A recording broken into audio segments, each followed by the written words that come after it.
డబ్బు, అనారోగ్యం, ఉద్యోగం, వ్యాపారం, అప్పులతో బాధపడుతున్నారా? మీకోసమే launch your future programme. Sir నమస్తే సార్. సత్యనారాయణ గారు నమస్తే. సత్యనారాయణ గారు, పోస్టల్ శాఖ నుంచి ప్రమాద బీమాకు సంబంధించిన ఒక పాలసీ ఒకటి వచ్చింది. 755 రూపాయలకే 15 లక్షల ప్రమాద బీమా. అవును, పిల్లల చదువులకు అదనంగా మరో ₹1,00,000 కూడా అంటూ కూడా పోస్ట్ ఆఫీస్ నుంచి ఒక కొత్త పాలసీ రావడం జరిగింది. దానికి సంబంధించిన పూర్తి వివరాలు మన ప్రేక్షకులు తెలియజేయగలరు? ఓకే. ఇది చాలా రోజులైంది వచ్చి, కాకపోతే మనం మన ప్రేక్షకులకి ఒకసారి ఎక్స్ప్లెయిన్ చేస్తున్నాం. ఎందుకోసం అంటే ఆల్రెడీ ఈ చాలా వరకు గవర్నమెంట్ స్కీమ్స్ ఏవైతే ఉంటాయో, సెంట్రల్ కానీ పోస్ట్ ఆఫీసులు కానీ, ఇటువంటి ఏంటంటే మనకు తెలిసి మనం పోయి అడిగితే తప్ప వాళ్ళు ఎక్కువ శాతం చెప్పడం కానీ అవన్నీ ఉండదు. జనరల్గా ఏంటంటే పేపర్లో అనౌన్స్ చేస్తారు, ఈ స్కీమ్ స్టార్ట్ అయింది అంటారు. ఎంతమంది చూస్తారు, ఎంతమంది ఫాలో అవుతారు. కాకపోతే మనము అవేర్నెస్ కోసము మంచి స్కీమ్లు ఉన్నాయి అనేది మనం ఇప్పుడు చేస్తున్నాం. ఇది ఆల్రెడీ జనవరిలోనే అనౌన్స్ చేయడం జరిగింది. దీంట్లో 3 రకాలు ఉన్నాయి. ఏమేమి ఉన్నాయో ఆ 3 రకాలు కూడా మనము, అంటే చిన్న అమౌంట్, పెద్ద అమౌంట్, మీడియం, ఎవరు ఎంత చేయగలరు అనే దాని మీద ఇప్పుడు మనము ఫస్ట్ 755 రూపాయలది ఒకటి స్కీమ్ ఉంది. దీంట్లో ఈ 755 రూపాయలు ఏంటిదో చూద్దాం. దానికి ఎంత ప్రీమియం, 755 ప్రీమియం కడితే ఎంత ఇన్సూరెన్స్ పాలసీ వస్తుంది అనేది, ఎంత క్లెయిమ్ వస్తుంది, అయితే అది ఎవరికి ఉపయోగపడుతుంది, ఎంత ఉపయోగపడుతుంది దాని గురించి అనమాట. అయితే ఇది తక్కువ ప్రీమియం తోటి మన యాక్సిడెంటల్గా ఉంటుంది అనేది అర్థం అనమాట. దీన్ని ఏమంటారంటే India post accident insurance policy. ఇప్పుడు మనం ఏదైతే స్కీమ్స్ చెప్తున్నామో ఇవన్నీ వీడియో వినండి. విని మీ దగ్గరలో ఉన్న పోస్ట్ ఆఫీస్కి వెళ్తే సంప్రదిస్తే అక్కడ మీకు ఇంకా డీటెయిల్గా ఎక్స్ప్లెయిన్ చేస్తారు.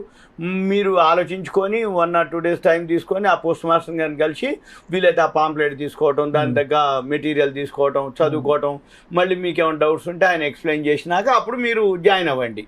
అంతే తప్ప ఇప్పుడు మేము విన్నది ఏదైతే ఉందో మీకు అనిపించింది అనుకోండి, మీకు 1-2 సార్లు విని మీరు వెళ్ళి అక్కడ చేయాలి. ఇక దాని గురించి ఏందో చూద్దాము. జనరల్గా ఈ మధ్య కాలంలో న్యాచురల్ డెత్లు తగ్గిపోయినాయి. న్యాచురల్ డెత్లు ఎందుకు తగ్గిపోయినాయి అంటే మందులు, మెడికల్ బెనిఫిట్స్ వచ్చినాయి కాబట్టి ఎప్పటికప్పుడు వీళ్ళు షుగర్లని చెకప్ చేసుకుంటే అవేర్నెస్ వచ్చేసింది. ఈ అవేర్నెస్ తోటి వాళ్ళు జాగ్రత్తలు తీసుకోవటం, ముందుగానే దానికి సంబంధించిన అవేర్నెస్ అంటే హెల్త్కి సంబంధించిన జాగ్రత్తలు, రైట్. అందుకని ఇప్పుడు మనం ఏం చెప్తాము అంటే ఏదైతే యాక్సిడెంటల్ గానే ఏదైతే ఉందో ఇది యాక్సిడెంటల్ అనమాట. 755 రూపాయలు కనుక మనం కడితే ఏం జరుగుతుందో తెలియదు యాక్సిడెంటల్ గా. ఈ జరిగినప్పుడు మనము ఓకే, కానీ మన ఫ్యామిలీ మెంబర్స్ కి, మన కుటుంబానికి ఒక ఆసరా గాని. ఇక్కడ ఒక చిన్న మాట కూడా చెప్పుకోవాలి మనం. ఈ మధ్య ఒక రిపోర్ట్ వచ్చింది, యుద్ధాల్లో చనిపోయే వాళ్ళకంటే కూడా రోడ్డు ప్రమాదాల్లో మరణించే వాళ్ళ సంఖ్య చాలా ఎక్కువ. ఎందుకంటే మనం చూస్తే హైవేలో గానీ తెల్లవారుజామున గానీ అంటే అతివేగము, లేకపోతే రోడ్లు సరిగా లేకపోవటం, అక్కడ యూటర్న్ల కాడ ఇక్కడ బాగా యాక్సిడెంట్, అది రైట్. అదొకటి. ఇకపోతే అది ఆగి ఉంటే వీడు పోతుండని వెనకాల నుంచి వచ్చి ఎక్కువ శాతం యాక్సిడెంట్ జరిగేదానిలా అంతే. ఈ జరిగినప్పుడు కుటుంబానికి ఉండదుగా. అందుకని ఇప్పుడు మనం చెప్పేది అవుతుందో అది కనుక అంటే వాళ్ళకి ఇబ్బంది అవుతుంది. కాబట్టి ఒకవేళ కుటుంబ యజమాని మరణిస్తే ఆ కుటుంబం చితికిపోతుంది. కాబట్టి ఇప్పుడు అటువంటి పరిస్థితి రాకుండా ఉండాలి అంటే చిన్న అమౌంటే ఇది. చిన్న అమౌంట్ మనం కనుక పే చేస్తే ఏంటిదనేది చూద్దాం. అయితే దీంట్లో ఇన్సూరెన్స్ 2 ఉంటుంది. జీవిత బీమా ఉంటుంది, ప్రమాద బీమా ఉంటుంది. మనము ఎవరైతే తీసుకుంటారో వాళ్ళ ఫ్యామిలీకి సంబంధించినటువంటి ఉంది. ఇదంతా మనం పోస్ట్ ఆఫీస్లో డీటెయిల్స్ ఉంటాయి. ఇప్పుడు మనం చెప్తాము, మళ్ళీ పోస్ట్ ఆఫీస్కి వెళ్ళి తీసుకోవాలి. ఇది ఏదైతే ఈ స్కీమ్ ఉందో నివా భూపా హెల్త్ ఇన్సూరెన్స్ తోటి వాళ్ళు టైఅప్ అయినరు. ఈ వాళ్ళు అంటే ఆ పాలసీ ఇచ్చేది మనం అనుకోవచ్చు, పోస్టల్ లేదేంది నివా భూపా ఉందని అనుకోక్కర్లే, వాళ్ళతో టైఅప్ అనమాట. అయితే వీళ్ళు ఒకవేళ ఎవరైతే పాలసీదారుడు తీసుకుని అతను మరణిస్తే అతని కుటుంబానికి కానీ, అతను అంటే నామినీ అంటాం, భర్త అయితే భార్య, భార్య అయితే భర్త, లేకపోతే నామినీ పిల్లలు, కొడుకు, కోడలు, బిడ్డ, అల్లుడు, ఎవరైతే నామినీలు, వాళ్ళకి 15 లక్షలు పరిహారంగా ఇవ్వడం జరుగుతుంది. ఏది 755కి. ఒకవేళ యాక్సిడెంట్ అయింది, మనిషి ఏం కాలేదు, కానీ కాలు వచ్చేయో అంగవైకల్యం ఏర్పడింది, అప్పుడైనా కానీ వాళ్ళకి 15 లక్షలు, ఎందుకంటే అతను లేచి చేసుకోలేని పని చేయలేని పరిస్థితి కాబట్టి అప్పుడైనా ఇస్తారు.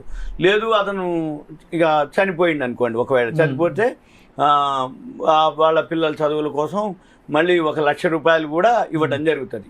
తర్వాత ఒకవేళ ఏదైనా జరిగి ఆయన ఉంటే వైద్య ఖర్చులు, మెడికల్ బెనిఫిట్స్ కూడా మళ్ళీ 1 లక్ష రూపాయలు అవి కూడా ఇవ్వడం జరుగుతుంది. తర్వాత ఒకవేళ హాస్పిటల్లో అడ్మిట్ అయ్యింది అనుకోండి, ఏదన్నా ఆ టైంలో యాక్సిడెంట్ జరిగి హాస్పిటల్ అడ్మిట్ అయిపోతే, మామూలుగా ఉంటే రోజుకు 1000 రూపాయలు ఇస్తారు, ఐసీయూలో చేరితే 2000 కూడా ఇస్తారు. అంటే జనరల్ వార్డు కానీ మామూలుగా ఇన్ వార్డు పేషెంట్కి చేరిండి అనుకో 1000 రూపాయలు ఇస్తారు. సపోజ్ ఐసీయూలో జాయిన్ అయ్యిండు 2000 ఇస్తారు, కానీ డిఫరెన్స్ ఏదైనా ఉంటే మనం పే చేసుకోవాలి. ఒకవేళ ఒక కాలు వచ్చేయో ఏదన్నా అంగవైకల్యం ఏర్పడ్డది అనుకోండి, అప్పుడు 25,000 ఇస్తారు. ఇది 755 ఒక స్కీమ్, ఇది 15 లక్షలకు లెక్క. ఇంకొక స్కీమ్ ఉంది 520 రూపాయలతోటే ఉంటుంది, ఇండియా పోస్ట్ ఇన్సూరెన్స్ పాలసీ, దాని పేరు కూడా అమౌంట్ లో తేడా అనమాట. 755 కాకుండా ఇది 520 రూపీస్. ఇది ఏంటిది అంటే టాటా ఏఐజీ తోటి వీళ్ళు టై అప్ అయ్యారు, టాటా గ్రూప్ తోటి. టాటా ఏఐజీ తోటి మన ఏదైతే పోస్టల్ డిపార్ట్మెంట్ ఉందో వాళ్ళు యాక్సిడెంటల్ పాలసీని ఇవ్వడం జరుగుతుంది.